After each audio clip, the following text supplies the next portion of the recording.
This lecture will be looking into mainly scientific terminology around variables and the two broad categories of scientific research to hopefully give you guys a bit more of an understanding of how we actually apply the principles of science that we've been talking about over the last few weeks. To start off, we're just going to recap a couple of the barriers to science and the understanding of science in the sort of common sphere.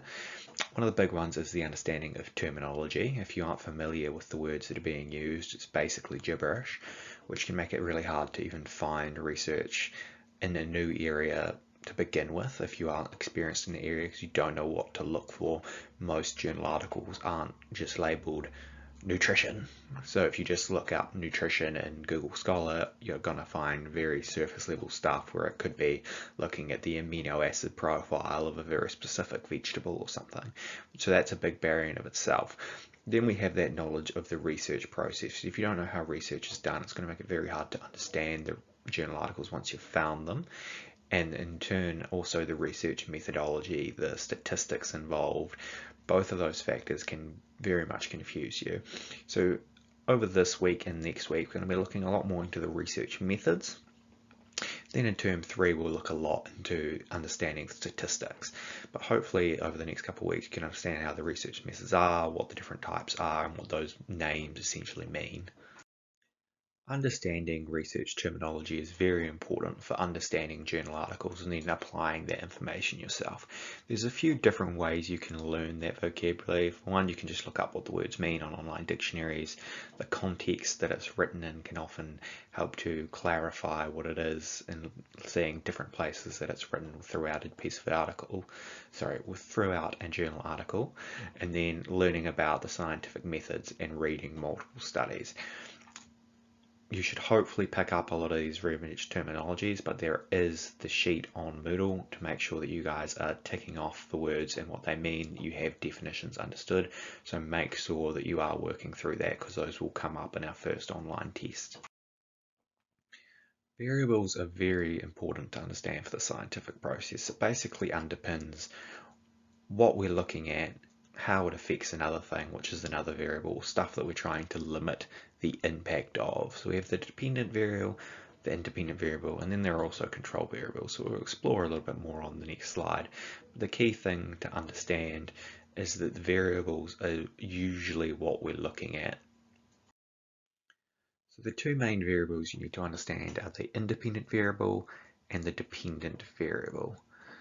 The independent variable is the thing that does not change, whereas the dependent variable is the thing that changes in response to the independent variable.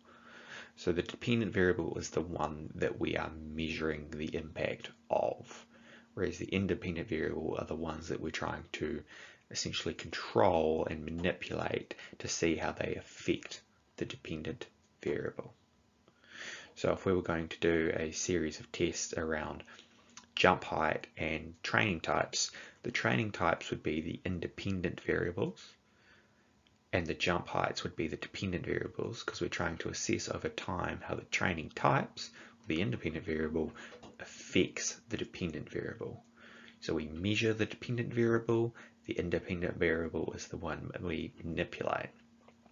Then all other variables we try and classify as controlled variables. So those are the things that could impact the dependent variable, but we're trying to mitigate their impacts or mitigate how much of an impact they can have so that we are sure just looking at the manipulation of the independent variable and how that impacts the dependent variable. And certain things are usually done in studies, such as having a control group, which is a separate group who do not have the independent variable or the intervention changed, so that we can make sure that the dependent variable change isn't just a result of time. So that's controlling for the variable of time, which makes time a controlled variable. Now on this slide, you can see at the bottom that we have 4 different examples of study types. And on this slide, all I want you guys to do is try and figure out, firstly, what the independent variable is, so the thing that we're manipulating, and the dependent variables, so the thing that will measure to see if there is a change in the outcome based on our manipulation of the independent variable, and as a little bit of an extensions task, see if you can try and identify any controlled variables that have been identified on the slide.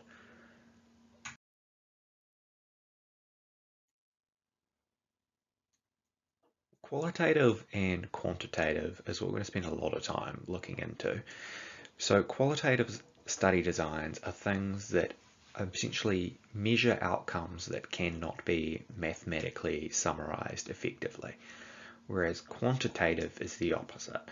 It is something that is very easily to measure, and you can essentially use math to figure out the impact of specific variables. So quantitative, think it is multiplication, we're thinking about math. Qualitative, not so much. So if I did a study where I looked at the common views of second year nursing students in regards to Māori health, that would be a very qualitative study, because none of the outcomes in that study could be mathematically measured. They would all be given responses in a either survey format or a interview format. They wouldn't just be able to look at the numbers.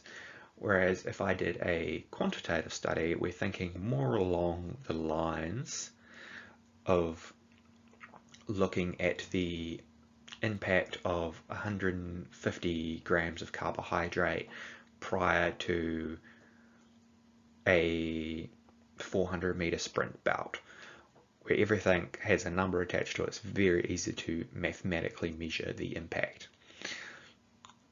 So have a look at the 4 examples on this slide and see if you can figure out if they're going to be quantitative or qualitative.